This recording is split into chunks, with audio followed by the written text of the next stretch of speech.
of the Miami Book Fair. I'm Dr. Nicholas Spezza, a volunteer room host, and we're delighted to have you here with us this morning. If you've looked through the schedule of events for today, you'll see there are many venues of author sessions running through today and Sunday, plus activities in Children's Alley and programs in the Swamp and the Porch and more. Please consider becoming a member of the Friends of the Book Fair. That's just downstairs in 310411. Your charitable contribution will support this wonderful book fair. Friends receive multiple benefits, such as preferential seating and admission to special book fair events. We greatly appreciate our friends, and I know we have some in the audience today. Thank you. And this year, you supporting the book fair is easier than ever. Just text BOOK to 501-501 to donate $10. You'll receive a text back asking to confirm your donation. Just reply yes. We're also grateful to our sponsors, including the Knight Foundation, OHL Ariano, and the Batchelor Foundation, and so many more that are listed on signage all throughout the book fair. Miami Book Fair does not end today. Miami Book Fair programs, events, and activities take place throughout the year, here and all over Miami. We are grateful to the college and the hundreds of volunteers that make it all possible. There'll be a brief question and answer period after the reading discussion, and the author will be autographing, the author, or authors? One? More than one. Authors will be autographing books immediately after the session, just down the hall and to the right. Now kindly silence your cell phones and other devices so there'll be no interruptions. And here to introduce our special guests is Judge Marcia Cook. Judge Cook.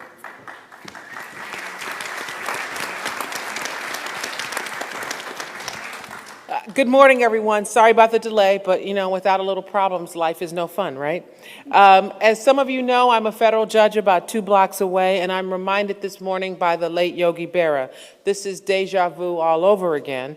Last year, I had the pleasure of introducing the same panel by the book live at the fair. Now, one could draw a couple of conclusions from this, and that is I did such a great job, they asked me back. The other one is they had to find someone who was willing to get up on a Saturday morning and do this. But I think the second explanation is really the best one because we're all readers and we all love authors and we just want to be here. So welcome. So starting at my right is the narrator of this morning's panel, Pamela Paul. She's the editor of the New York Times Book Review and is also an author in her own right. She writes the popular feature By the Book and interview feature in the magazine. Every morning, I and many other readers of the New York Times Book Review turn with anticipation to see which novelist, historian, short story writer, or artist will be the subject as we grab our morning cup of joe. Joining her this morning are the following authors. Margo Jefferson is a Pulitzer Prize-winning critic of the New York Times, and she is a professor of writing at Columbia University. Her book on Michael Jackson was published in 2006. Her most recent book is a memoir, Negroland, and it offers a reflection of race, class, and gender in the United States. Brad Meltzler is the author of a series of thrilling novels, and he is a recovering attorney.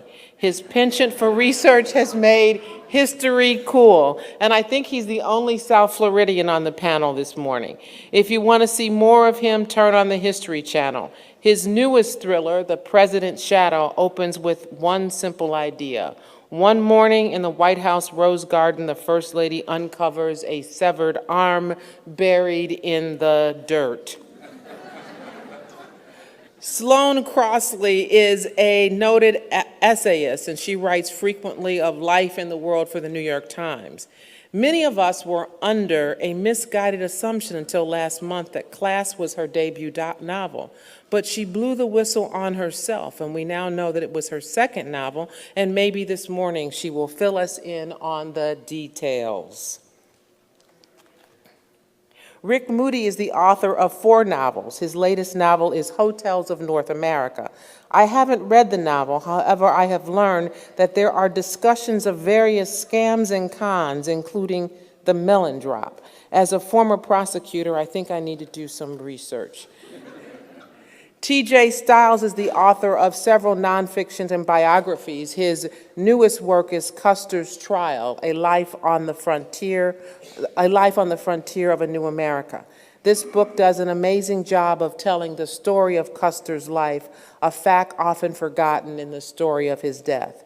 As the New York Times Book Review stated, he is a skilled writer with the rare ability to take years of far-ranging research, boil it down until he has a story that is illuminating and at its best captivating. Ladies and gentlemen, buy the book, live at the fair.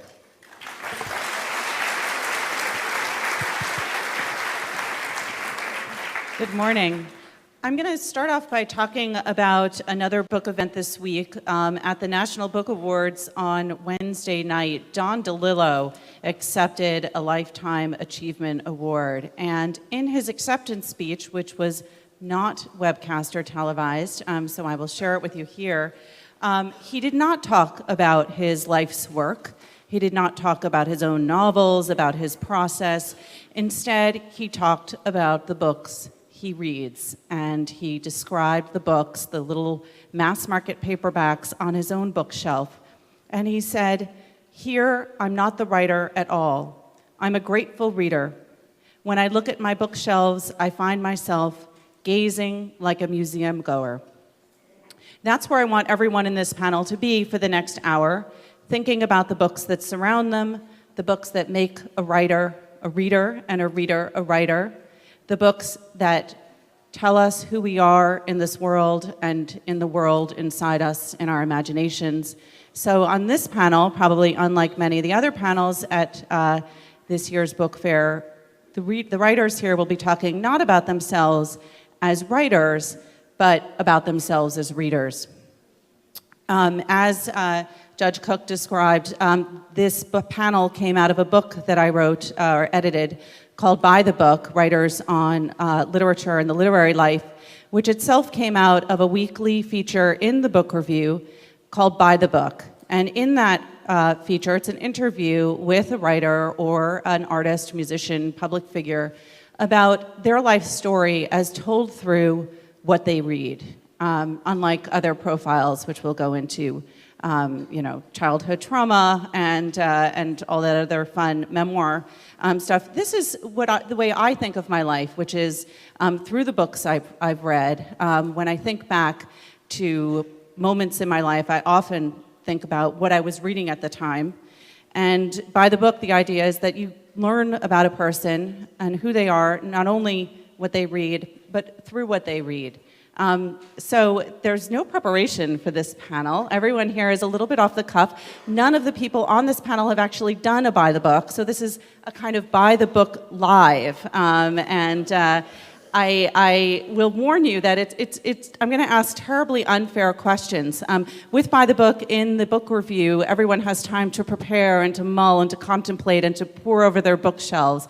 And here you have them, unaided, no papers in front of them, reminding them of what they read last week. So I hope that everyone will have patience and everyone here should be free to go back and say, no, actually, I just remembered which was the book that made me who I am today.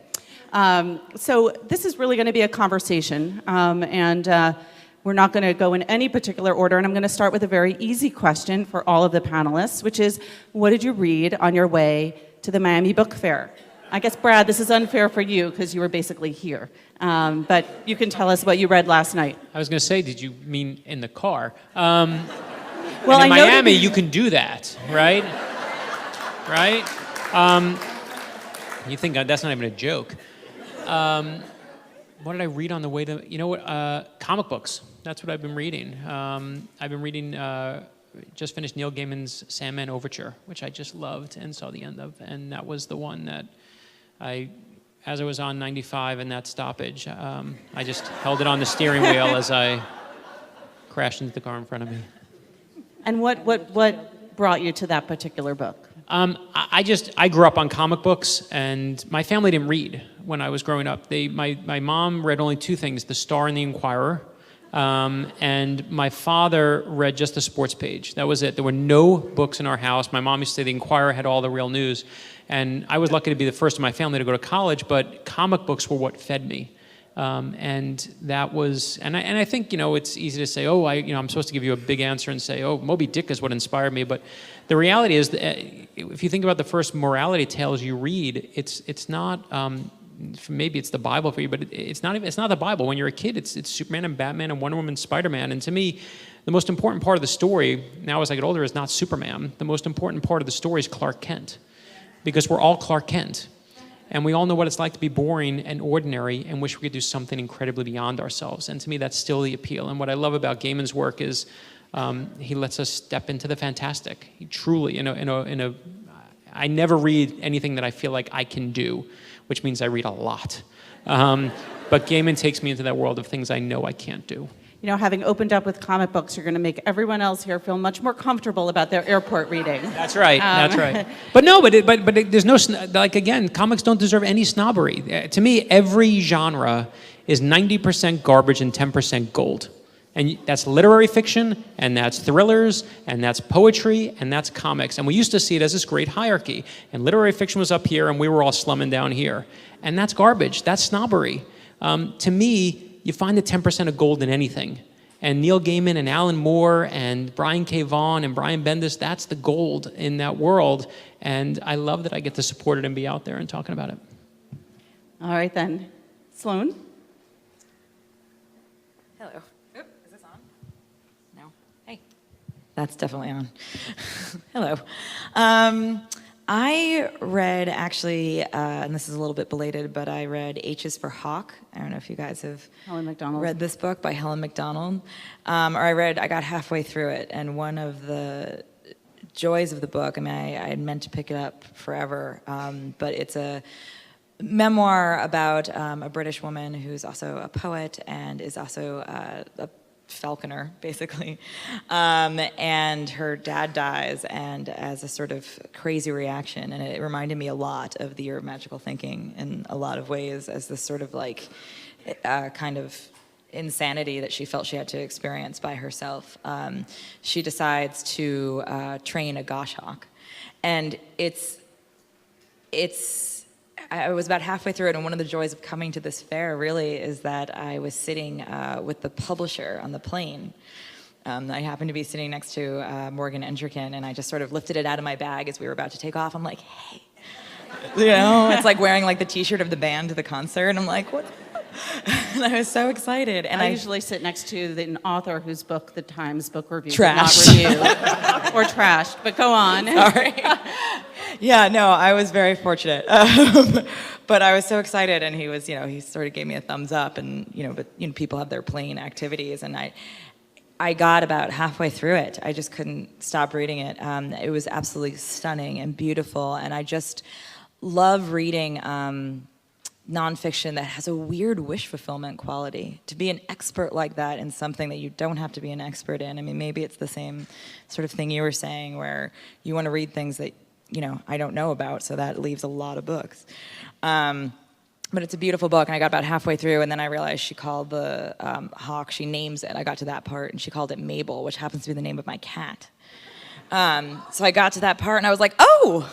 And just sort of grinning at this very sad book, and Morgan sort of looked at me. It's not supposed to do that. It's not supposed to do that, but yes, it's a really stunning book, so I would suggest that, I can't see it going downhill from here. I'm only halfway through, but I would suggest that anyone pick it up. And how did you come to read that book? I sort of was aware of it, probably, and this is, I know I'm sort of like playing to the panel here, but probably through Dwight Garner's review, and the things that he had said about it. And I think I also have just finished writing fiction, and I'm sort of looking forward to getting back to nonfiction, but it's a muscle that's sort of slightly atrophied in a way, and I wanted to read a really good example of it, and I kind of knew that this would be one of those examples. Margo? Well, hello, can you hear me? Yes, okay. Well, I'm hoping that it's supposed to be on. I'll fix this for you while you do that. Thank you. Now you can hear me. I'm assuming that some of you in the audience are teachers, because I was reading some student papers on the on the plane. I teach graduate and undergraduate nonfiction. And so I was reading actually a very good personal essay. But I always have many things in my bag with me, and I was also just starting to dip into a book for the second time, because I'm going to teach it, called HHHH by Laurent Binet. He's a French writer, and it's walking this terrific line between historical fiction and history. The subject is a great one. It could be, a historical thriller. It's about the only successful plot to assassinate one of Hitler's top generals. But he starts off wanting to write a historical novel. Then he starts questioning all the conventions and conceits of historical fiction. Then he starts to question what history, in fact. History arranges, history shapes things so that you could call certain decisions as close to lie or as heavy interpretation as truth. So, then he creates these wonderful scenes, but says, okay, it's a scene based on fact, but, it's a scene. It's in my head. So you keep moving in and out of the story, which is, overwhelming, and the making of the story, and the limits and the prejudices and the tonalities of this writer in the grip, of the research, the narrative. So it's exciting. I'm really interested right now in books that are moving between drawing on history or various non-fictional forms and techniques and fictional ones. So, I had just finished Eduardo Galeano's 3-volume Genesis, which is a collage history of Latin America, based on millions of sources, but also with interior monologues, invention. So, this is kind of my obsession right now. That's going to bring me naturally to our historian on the panel, TJ Stiles. Okay, is this working? Okay. So same question. What was I reading on the way here? Yes. Actually, and why? This is a yeah. I'm going to lie. I read all of Tolstoy's work on the plane, and I had some notes for him also. No, I was reading. Actually, I've just started reading Billy Lynn's Long Halftime Walk, which is somebody remind me of the name of the author. He's a well-known author who's beloved. It's a novel. Ben. Yes, that's right, Ben Fountain. That's right.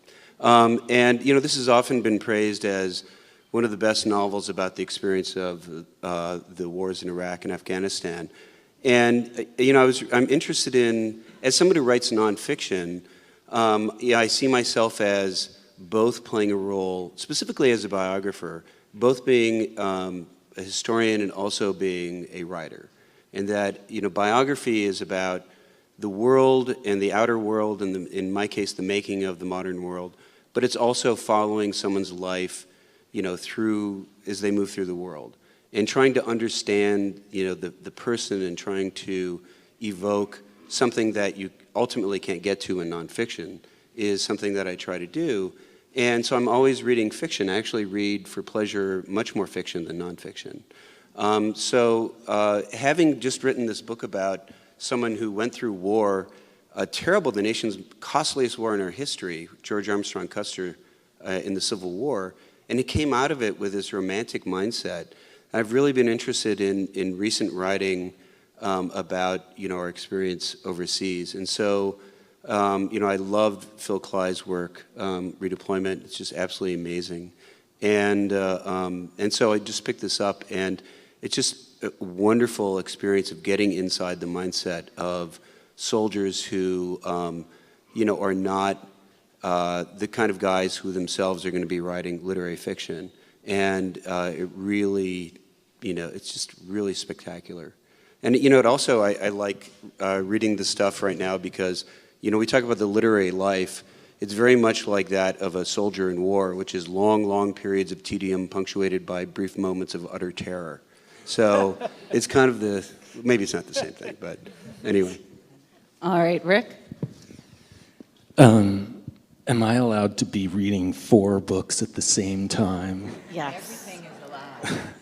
Because I brought a big pile of books. I'm on book tour, and I brought a pile of books to sort of satisfy every mood. And so I got... They don't call him Moody for nothing.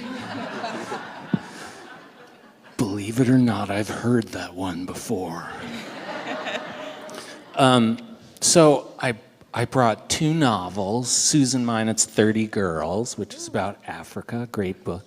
Steve Erickson, the great speculative fiction, literary fiction, crossover guy's book, Arcdex, which starts with a really amazing Jefferson and Sally Hemings passage. And then I brought, because, all right, so here's the problem. I'm on book tour, and I can never sleep. So I brought the dullest book imaginable to try to help me sleep. Thank you. And who are you going to insult? I'm here to tell you that the dullest book imaginable is Heidegger's Being and Time. So I brought German philosophy with me to read in the middle of the night if I got really, really insomniac. And then I totally bogged down in that. So on the road, I bought Elvis Costello's memoir, which is called Unfaithful Songs in Disappearing Ink. And it's the best music book I've read in some time. I have a guilty pleasure sideline in music books. So all the books got set aside while I read that in a famished state. The inspiration for By the Book came out of a book that I've been keeping, a kind of journal of sorts that I call Bob for Book of Books. And I've been keeping this journal since I was 17, where I write down all the books I've read. So unlike normal angsty adolescence, I didn't write about love affairs or, angry disputes or just general despair. I just wrote down what I read. But looking back on it, it sort of tells the story not just of where I was at that time, sort of in my real inner life, but also how I came to read what I've read. You could see a trajectory if I was in a George Eliot phase, or if I'd been confined to books that I was buying while backpacking through China and just had to pick up whatever I could find left in hotel rooms. So I'm curious always in finding out what leads people to read what they read. I do have a dog in this race. I'd like to believe that it's book reviews that motivate people always. But I know that there are book clubs and people go into bookstores still, and there's word of mouth, and you might read something online or in print or just have a favorite author. So I just want to go down the panel here and find out how you decide what you're going to read next. If it's pure choice, I do it pretty much the way I choose what music I'm going to listen to. It's some little thing in me says this is what you need. You need this rhythm, you need this harmony. Sometimes it's someone I want to imitate. Sometimes it's, oh God, I'm feeling non-courageous today. Give me a dose of George Bernard Shaw, because I have to write something forceful and sound convinced. Some days you just need to imagine something that hasn't imagined you, so you read some totally alien book. Other times you need to, in some way, see what you think is some notion of yourself reflected, so then you might go for, some memoir, some novel about, a world But, it's really answering, different parts of the psyche and intellect almost on instinct. Brad? I don't know, I think for me, every book choosing is almost like the Supreme Court definition of pornography, which is you know it when you see it, right? You just know when that book calls to you. I feel like books almost choose you. You don't choose them all the time. And sometimes it may be a review, but when I trust the reviewer, I tend to be much more skeptical now. I really, really care about who that reviewer is now. It used to be you can put up look at the blurbs on a movie or a book, and you'd say like, wow, the New York Post said so-and-so, and then you're like, they review everything great, so you stop trusting that. So it really has to be a person I trust. I will say that sometimes it's just that, I know I leave it a lot to chance, but my son was assigned, and I was telling you as we were walking in, he was assigned Lord of the Flies. I'd never read Lord of the Flies, and it's always been on my list. I keep a list of like the books that I know I need to read, and we just never read it in junior high school. And I was like, this is my time. It's my calling. I want to read something with my child and experience it the same way at totally different levels. So I just let fate kind of pick that one. That Supreme Court decision is so useful as the answer to so many questions. Is there I pretty much any lead my Supreme life by Court that, really. decision that's cited so often? Sloane? Let's see if this is going to be round 2 of this. Okay. Hello? Yeah? Yep. But only if I touch this? If I stop oh yeah, we're good. Okay. Hi.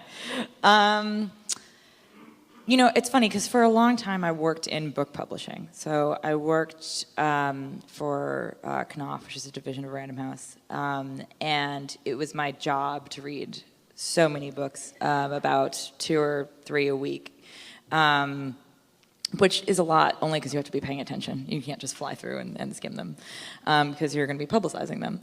And so I happened to work for a very good, very literary house, so I was feeding my brain things that it probably, to Margo's point, wanted to be fed anyway.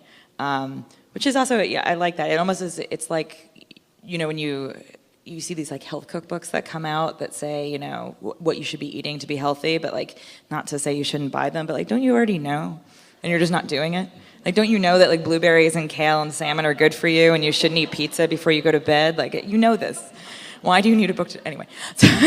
but You're going to make many authors here, health and cookbook authors here, unhappy by revealing that I'm secret. Sorry. I know, I shouldn't go off on it, but I really mean it as sort of an analogy for what you want to read and what you should be reading. And you can give yourself a good amount of junk, and you can give yourself a good amount of something that you consider more classic or better for you. And so the way I decide now, the way I used to decide was honestly what I had to work on, because I didn't have much time. And now that I quit my job about 5 years ago, it's this like exhilarating feeling of being able to read whatever I want. And I think, oh my gosh, is this what people do? This is amazing. And I'll go into my local independent bookstore, and they're wonderful, and that's 3 Lives in Manhattan. And for the first time in my life, I find myself either asking them what they should read or what I should read.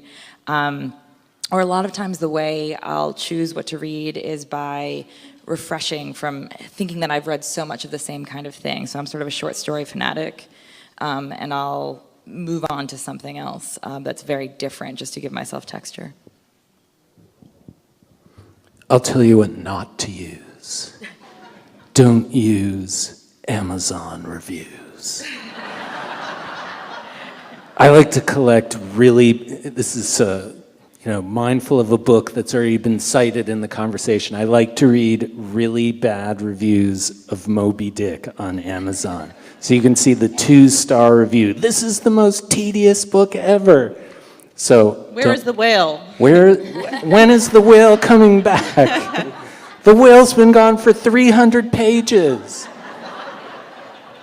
I think everyone's saying, let desire be your guide. That's what we're all saying, and I feel that that's really important. But because you're here, I'm going to plug the better reviewing organs and say that not only the TBR, but also New York Review of Books, Book Forum, and I really like Rain Taxi. Do you read Rain Taxi? It's a little indie book review organ out of Minneapolis. Totally excellent. Okay. Well, sometimes it's a mix of questions. Part of that, what do I need to feed my brain? I really like that answer, that there's some sort of intuitive side to just what you feel like you need. There's a few answers to that question for me. One is sometimes you talk about needing to read for work, but specifically talking about reading for pleasure, because I do a lot of research. But it crosses over a little bit. Like if I have an event with someone, if I'm, doing a conversation with someone, even if it's not a part of my tour, of course I want to go and read their work. And so, I did an event, before my book came out, with Adam Johnson, we had a conversation about fiction and nonfiction. So I hadn't read The Orphan Master's Son yet, and I hadn't read Fortune Smiles. And I was just totally blown away. I mean, my wife and I were fighting over the books, and and then we went out to dinner with him and his wife afterwards, and it was just a wonderful experience. And then the flip side is that then people I know them, or I've have some sort of professional connection. I'm interested in their work, and I've become huge fans. I had a fellowship at the New York Public Library, and I really felt out of place because Jennifer Egan and Colin McCann and Nathan Englander, Hermione Lee, who's a fantastic literary biographer, a lot of other people were there. And, I started to read their stuff because I knew them. And of course, they write wonderful, wonderful books.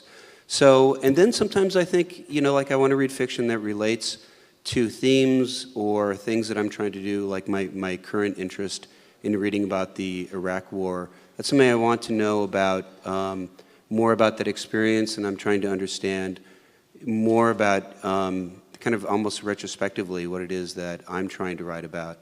And sometimes, I did the same thing when I was working on this book about Custer, where I wanted to think about, fiction about, people at war. And so I went back and I read a lot of Tolstoy's shorter stuff based on his experiences as a soldier, some of which is amazingly applicable. And Isaac Babel's work, the Red Cavalry stories, etc., just fantastic stuff that is universal. And gave me, I think I understood Custer far better from reading Tolstoy's story, The Raid, which is about a frontier fighting that the Russians had with the Chechens. And he talks about a character who is just like Custer. Like, I felt like, now I understand him. And so sometimes it's for what I need, and sometimes it's just for pleasure.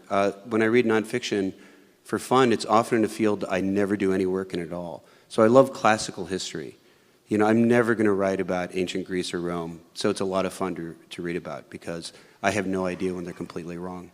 It's interesting that you bring up the Tolstoy. I was talking to Dean Baquet, the executive editor of the New York Times the other day. We were talking about Afghanistan, and someone had told him, and he then read it and agreed that if you want to read one thing to help you understand Afghanistan, it was Tolstoy writing about Chechnya. Of all things. I want to just go a little bit deeper into the question of why you choose what to read, to get at sort of a fundamental question, why we read. I was at my own book club last year, and we were having a heated debate about one book or another, and someone just sort of stopped the conversation and said, well, to the group, why do you read? And it's a very simple question, but there's a lot of ways to answer it, and I want to ask everyone here if you could distill it into sort of one sentence. I read because. How would you answer that? How would you fill that in? Or I read to. I read in order to.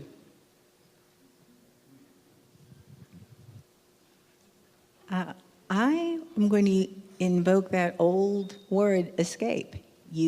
I read to escape from parts of my life and myself, and I read to escape to something else that I know I want or need or must have, or, well, I'm going over my sentence thing. Yeah, so it's an escape from and an escape to. Lots of motivations go into escape. It's not a simple word. That's a variation on my own, which is I read to be transported. Brad? I was going to say, I want to look through someone else's eyes. I feel like it's the one moment, especially in a book, where you can really kind of see through someone else's pupils and experience their world. But I do think as I get older, and I think in the beginning, from a little kid, when I first got that library card, that was what I did it for. But I also, as I get older, I feel like there's a subconscious thing in me that wants to connect, that if you just read the book on the island and answer the simple, obvious question, and what books would you pick on the island, that's fine, but there is something profoundly rewarding and nurturing when you read a book and someone else has read it, and you get to explore that. I feel like all of my closest friends in writing are people who I connect with, and we share that love of a certain book. I remember, Junot Diaz, and we just love these, or even Neil, just love these same things, and that connection is really, it's just, there's some kind of, I don't know what, maybe it's nurturing, maybe it's something, but just that brings you together that I think is more than just being alone. And in one sentence, that was Brad. Solidarity and solitude. Sloane? It's still on. There we go.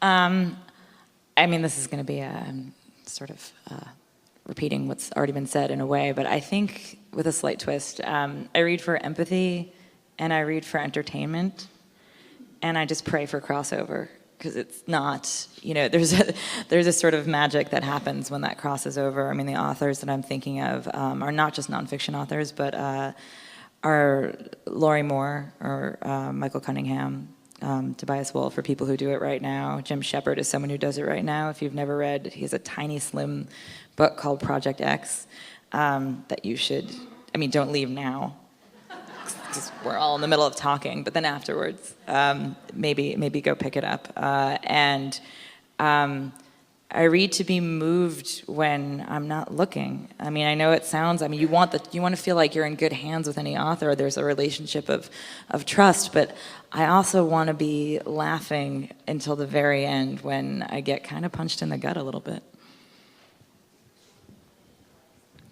I kind of read for the language. At the end of the day, if it doesn't sing somehow, if it's not leaping off the page, I'm going to find myself impatient.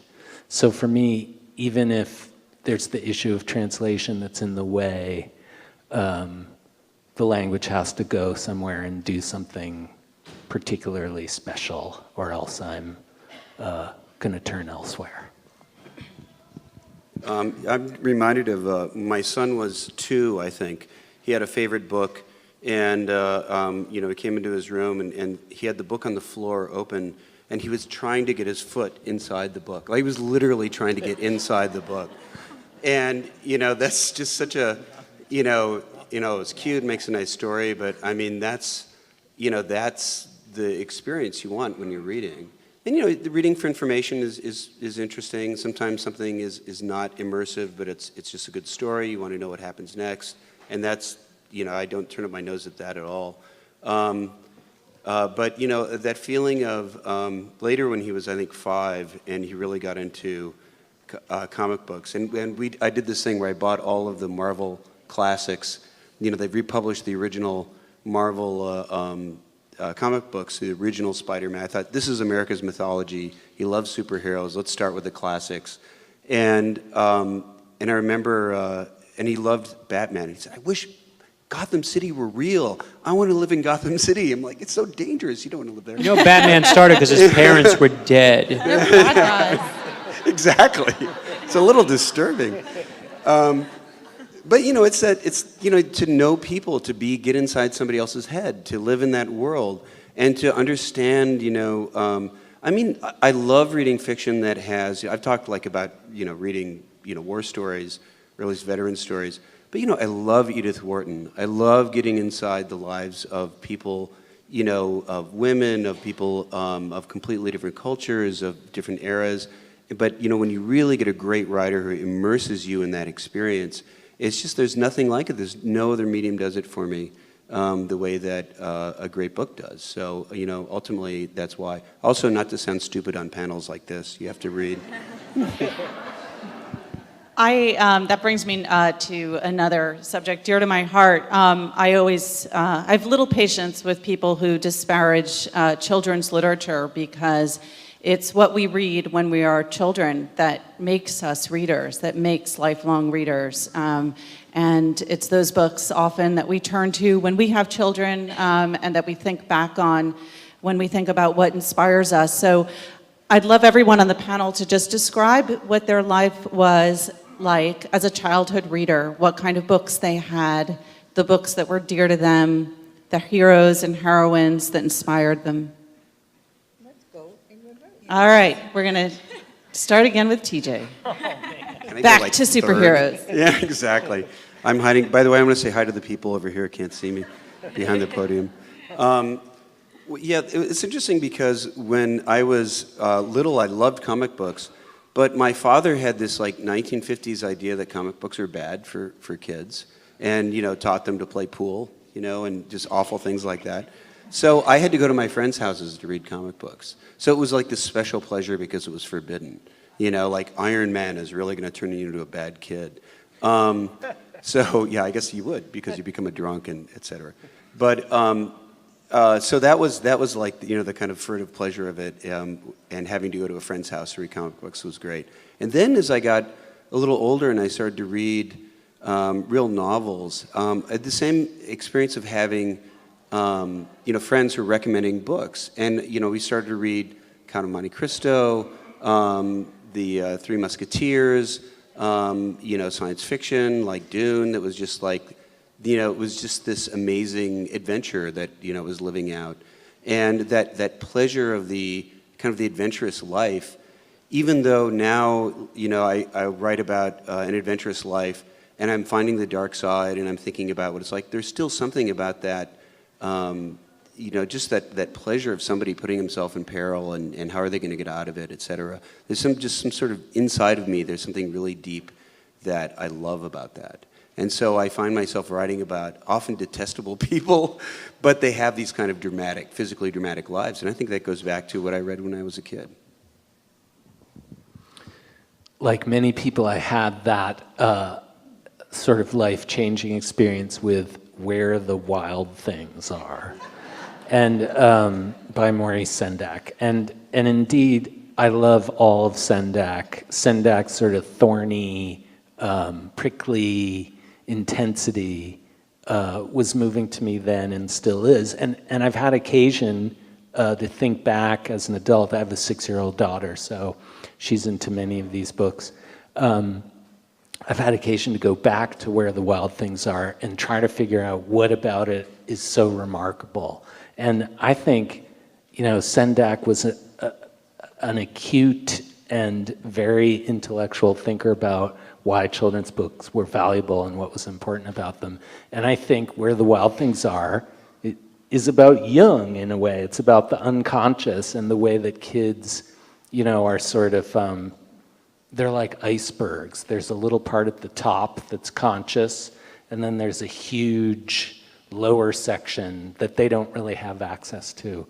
And I think in retrospect, that's part of what that book's about. And it's why it's so resonant for kids, and it's still resonant for me now.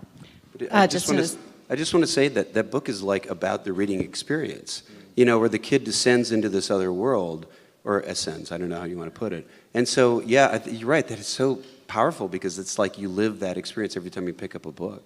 Everyone wants to talk about Maurice Sendak. Just as an aside, I interviewed him a couple years before he died, and he talked about that book and about how he said, you know, well, children are little beasts. We're all really little beasts. And another aside about that book, which I think is in Dear Genius, which is a collection of letters by Ursula Nordstrom, who was the editor of Sendak and many other amazing children's book authors of that period. And there was a dispute over the last line of that book.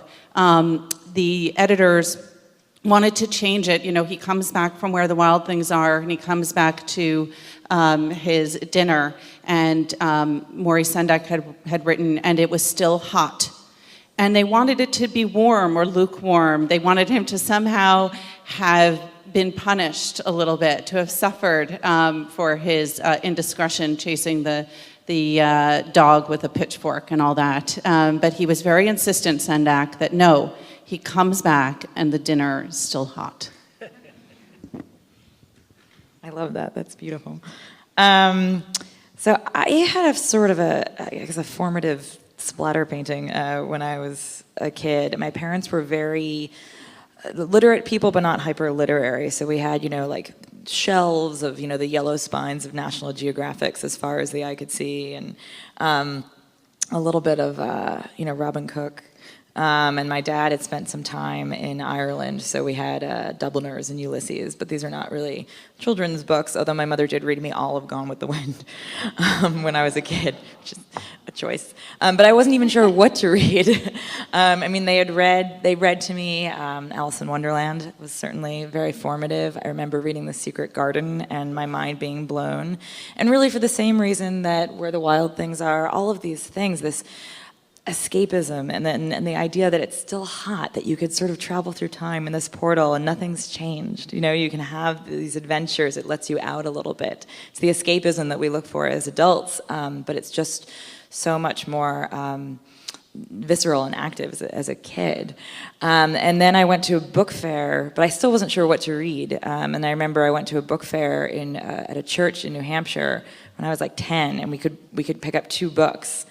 And I really did not know what to do. And I picked up The Far Side and Thomas Hardy's Far from the Madding Crowd. And I still have my... You were on the far section of the bookstore. The far section. And I still have the Thomas Hardy with all the words I didn't know underlined, like various, you know. We'll figure out that one later. And then the first time I think I remember falling in love with writing, though, was I finally, when I was in middle school, and it was funny, it went back to the beginning, we read Dubliners by James Joyce, and there was a short story, Araby, and I don't know if everyone's familiar with it, but the gist of it very quickly is that a kid has a thing for his older next door neighbor, and he asks her to go to this fair in Araby, and she can't go, but she says, oh, bring me back something, and he is so excited because he has this crush, and he's gonna, he has this mission, and he goes and he wanders the fair all day, and finally he goes up to a stall at the very end of the day, and I think he sees like a blue vase or something like that, and he says to the woman working the stand, oh, can I see that? But he realizes that he's pulled her from a conversation with 2 other gentlemen her age, and she looks at him and gives him the sort of same beatific smile that his neighbor had and said, how can I help you? And he looks at her and he says, never mind, and he walks away. And my teacher said, so you see these James Joyce stories, sometimes they can mean nothing. And I thought, no. He just realizes that other woman was just humoring him, and it was the first time, I know it's a little bit later than everyone's discussing, but I remember feeling like that short story and I were in it together, and we were very close, and we knew, and the teacher did not, and the adult was wrong.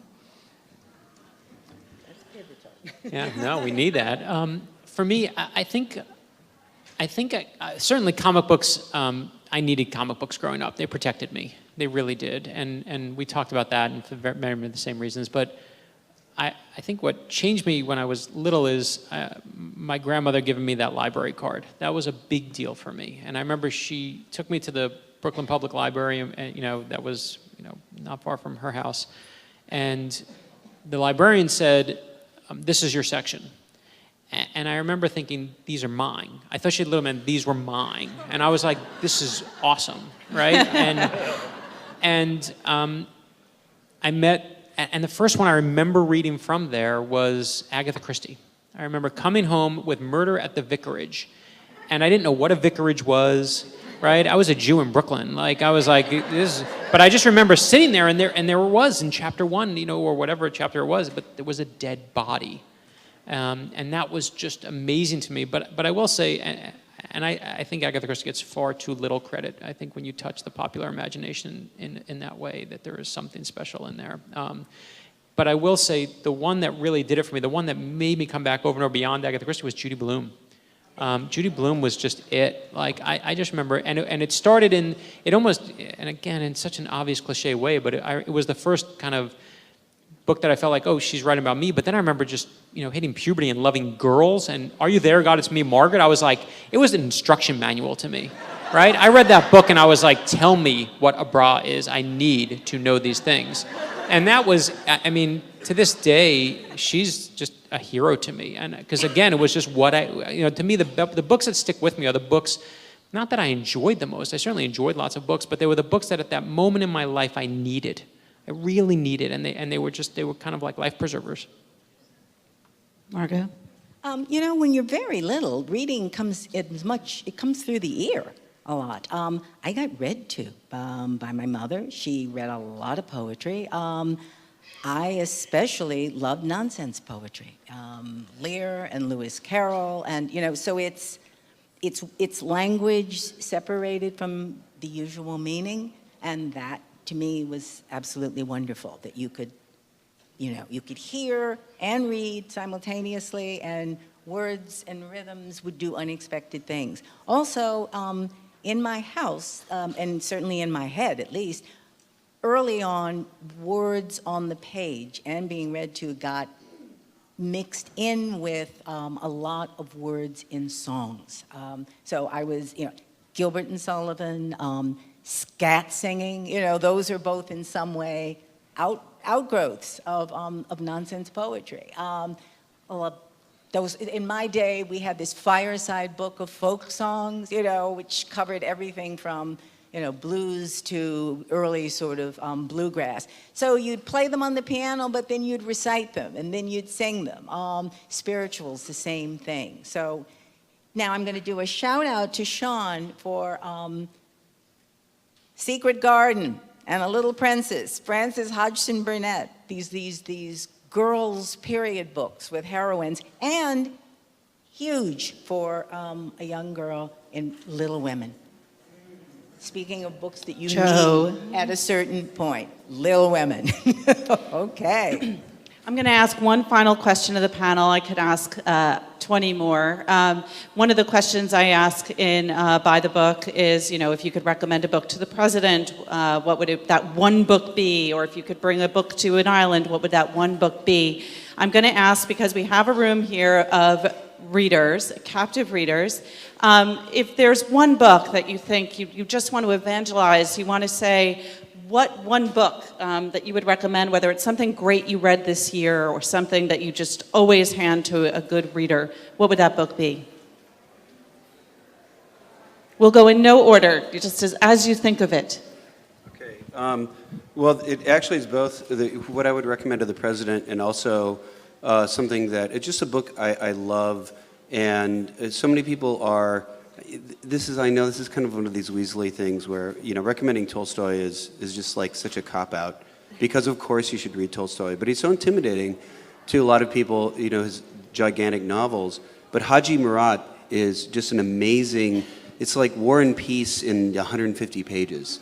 And it's like goes, the czar and the local level, and it crosses cultural boundaries, and it's an amazing story and an amazing piece of writing. And it's just this tightly condensed, little, almost a novella, and it's an astonishing piece of writing, and unfortunately extremely appropriate also. That was a book about Afghanistan. Rick? I'm going to go with Don Quixote today by Miguel de Cervantes. I'm really into the pre-19th century classics right now. And this is a really good one. It's an adventure story, it's a dream story, it's a love story. It's incredibly funny. There are few novels that are as funny. And the Edith Grossman translation is the one to go with. And you can meet all these writers here this weekend at the Miami Book Festival. Very quickly, Sloane. Madame Bovary by Flaubert. All right, Brad? I'm going to go for something current.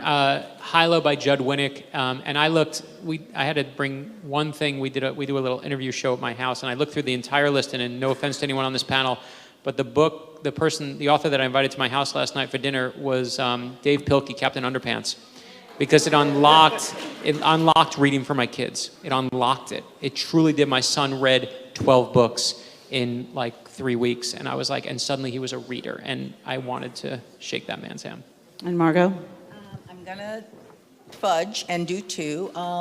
Emily Dickinson and Yusef Kominata, two poets. All right, thank you so much. One dead, one living. To the authors on this panel, thank you.